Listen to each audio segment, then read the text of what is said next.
নমস্কার বন্ধুরা, আমি সোনালি চলে এসেছি আজকে একটু রান্নাবান্নার ভিডিও নিয়ে।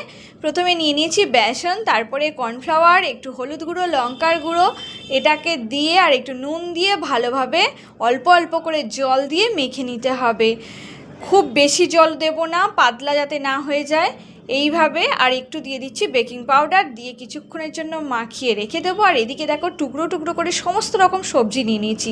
গাজর, বিনস, ধনেপাতা, বেগুন কিছু বাদ দিইনি, সব কিছুই নিয়ে নিয়েছি। ফুলকপি, কড়াইশুঁটি, এবার এগুলোকে, বাঁধাকপি, এগুলোকে আমি সমস্ত ভালোভাবে সবজিগুলোকে দিয়ে ভালোভাবে মাখিয়ে রেখে দেবো। চামচ দিয়ে হবে না, এটাকে হাত দিয়ে বেশ ভালো করে মাখিয়ে কিছুক্ষণের জন্য রেখে দেবো, যাতে বেসনটা সবজিগুলোর মধ্যে ভালোভাবে মাখানোটা হয়ে যায়। তারপরে ওপর থেকে একটু জিরে গুঁড়ো, গোলমরিচের গুঁড়ো আর একটু ধনে গুঁড়ো দিয়ে দিয়েছি।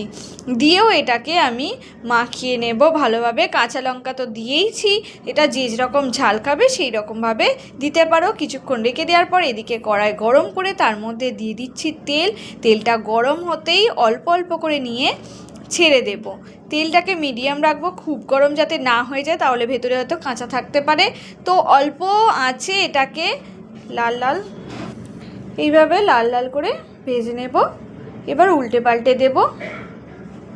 এটা চায়ের সাথে খেতে বা কফির সাথে খেতে সন্ধ্যের দিকে পুরো জমে যায়। সবজি তো এমনি খেতে ভালোবাসি না, তো এইভাবে করলে ঠিক খেয়ে নিই। তো চলো, হয়ে গেছে আমার গরম গরম ভেজ পকোড়া রেডি। তোমরা চাইলে এরকম বানিয়ে খেতে পারো। আর আমাকে জানাতে ভুলো না কেমন হয়েছিল। আমারটা তো খেতে দারুণ হয়েছিল, তোমার কীরকম হয়েছে জানাবে। আর কে কে করলে আমাকে একটু জানিও। ওকে বাই, দেখা হবে পরের ভিডিওতে। ভালো থেকো সবাই। আমি ভালো আছি, আর আমার পাশে এইভাবে থাকার জন্য অনেক অনেক ধন্যবাদ। আমার ভিডিও যারা দেখছো তাদের সবাইকে অনেক অনেক ধন্যবাদ। সুস্থ থেকো, সাবধানে থেকো সবাই। টাটা।